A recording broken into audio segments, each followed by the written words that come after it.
Today we've got Emma from She Hers. Would you like to introduce yourself? Sure, yeah, I'm Emma. I front and play in a band called She Her Hers. Been doing this project for about 6 years now. I think our first show was in the early months of 2015, and yeah, I'm trans. I use she pronouns. I don't know. I play in Same. other bands sometimes. Yeah. Um, so how did you actually get into the music scene? What was your first sort of experience? Um, when I was maybe, so I'd always been interested in music, and I always liked music, and I got a guitar when I was like 11. Um, but when I was maybe 14 or something, 15, I ended up just kind of randomly meeting a bunch of like kind of queer leftists who played music, and they introduced me to like a lot of political ideas, but also to a lot of like perspectives on gender that I wouldn't have otherwise maybe encountered, and to a lot of like really cool underground punk and folk punk music. So that got started for me really early, and then I just I played in bands here and there. I played the accordion and the mandolin, and that was really fun. I got to play with some really good people, but I was never really able to write anything until around the time that I came out in like 2014. I finally started. That was like everything kind of then started pouring out of me, and I started this band around the same time that I came out. It was like all in within a few months. So this has kind of been, the project is very intimately connected Mhm. with gender and with coming to terms with that. It definitely helped me with some of my gender stuff. Um, Yeah, I really love hearing that. what's like your favorite moment or moments having done this for 6 or so years now? So actually, okay, so on a broader scale, it's just like it's hearing from people. I get messages like every week, multiple times a week sometimes, just from like, you know, young like 15, 14-year olds who are just trying to come to terms with this and have just like stumbled upon my music. I've had people send me messages being, telling me that like they showed this song to their mom and now their mom gets it. And like that's just insane to me. That's like I couldn't imagine something like, it makes me feel like what I'm doing is meaningful and like worth doing. Um, but one moment was only about 2 weeks ago. Um, the School of Rock, which I'm assuming that y'all have at least something like that out there, but just a bunch of it's like an after school program kind of thing. Um, and the School of Rock in Cleveland did a showcase, and some of them they did it at the Rock and Roll Hall of Fame in Cleveland, and some of them played one of my songs like at the Rock and Roll Hall of Fame, just like a bunch of like young teens like covering one of my songs, and it was just they live streamed it, and I happened to like be able to catch it while it was happening, and it was just like so exciting and so cool. And it was on a showcase that was like a Riot Girl showcase, and it's like the name that I use on here is Emma Girl, and it's just because like Riot Girl was so important to me when I was a kid, and to now like have a song that I wrote like kind of included in that like pantheon or whatever a better word for it would be, just I, I think a like next to pantheon all is of a these true. songs, it meant a lot to me. Yeah, it just it meant so much to me, like I don't know, to feel like something that I had done had could mean that to those kids in the way that like stuff like Bikini Kill was to me. Obviously, like recently, you've been doing some rearrangements of your old songs. What sort of like did something inspire? Was this something which you sort of was fed into by things like the teens at the Cleveland School of Rock, or It was something that I always wanted to do. um like I was just talking about this on Twitter the other day as part of a broader conversation, but like the early records, I'm proud of them. Like, they represented like where I was at the time, but I didn't set out to write like folk punk. I just was writing songs, and I had an acoustic guitar, and I didn't know any drummers. But there was always in my head more to these songs. There was always like, there was a version of the song that I just was incapable of making. And I just wanted to do that because I felt like I needed to get those out there before I could really move on and start doing new stuff.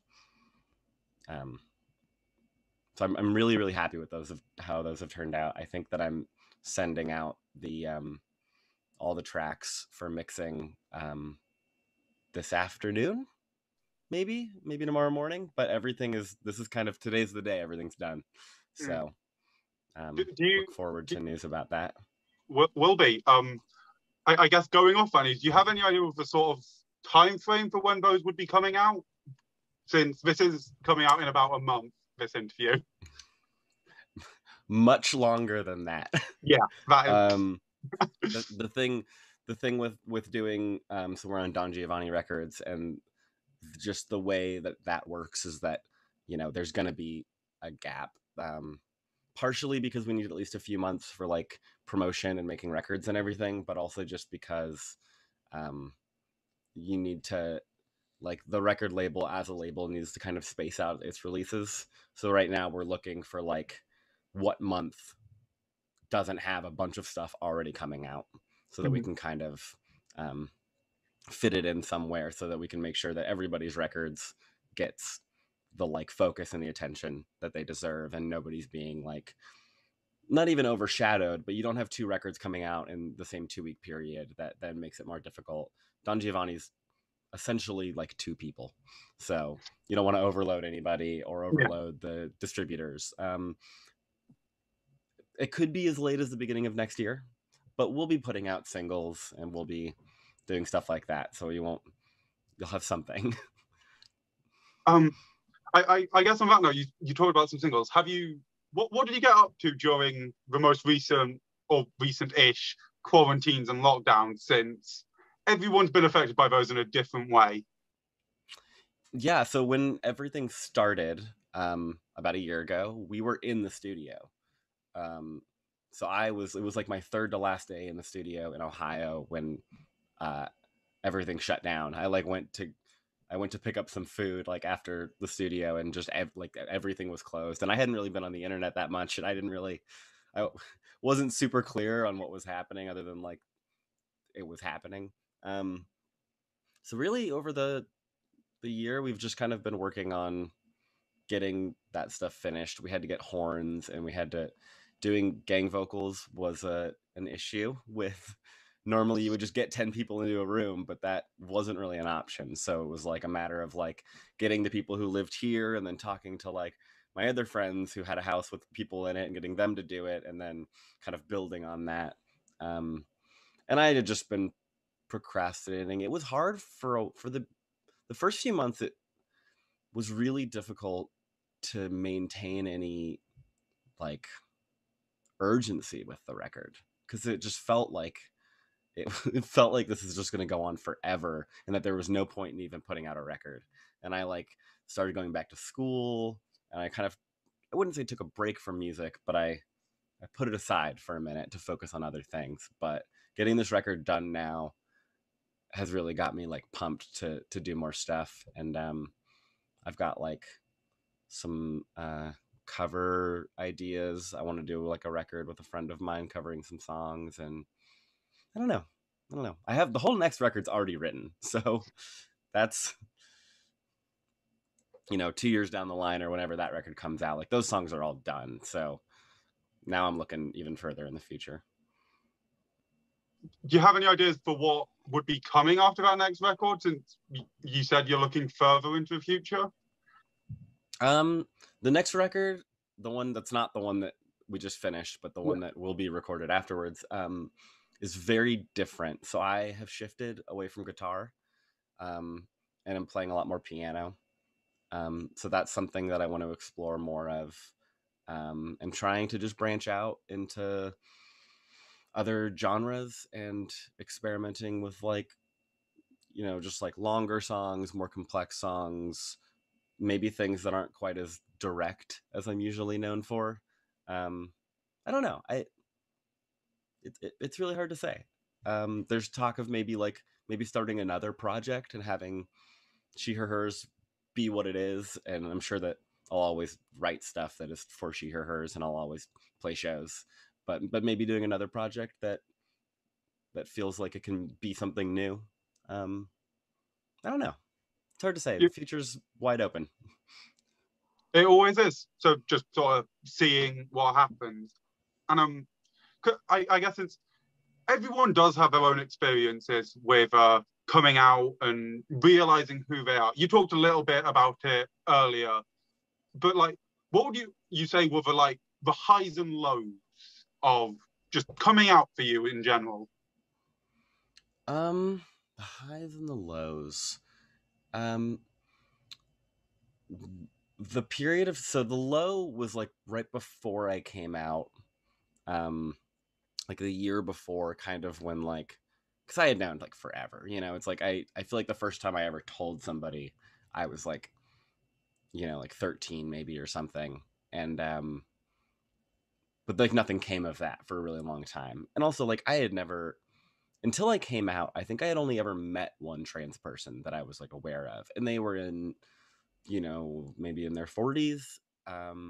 There wasn't, at least in my community or the online communities that I was a part of, there wasn't really the infrastructure that exists now.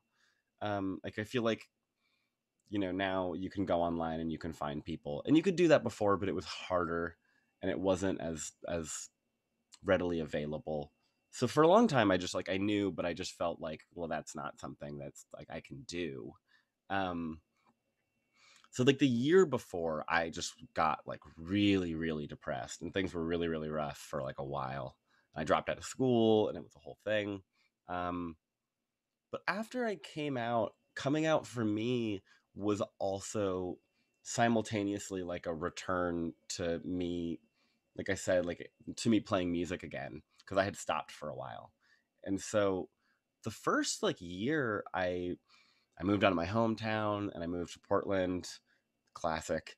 Um, and I got involved in music again, and I was just surrounded by really good people, and I found a community. And so the first year was really good and really formative, and I made a lot of connections with people that like I still am very close with. Um, Coming out to my family was bad, didn't go great, but not as bad as a lot of other people's. And we just kind of don't talk now, which is fine. I have like surrogate families, I feel like now, which I feel like is a very common experience for a lot of trans folks. It's like I have friends whose parents are incredibly supportive of me. um I don't know. Yeah, does that answer your question? I can ramble a bit. It does, and don't worry about rambling. I can be much the same. But yeah, thank you for sharing that. Honestly, and I guess I'm back now. Thank you so much for coming on. It was great, kind of, to meet you and everything. Yeah, of course.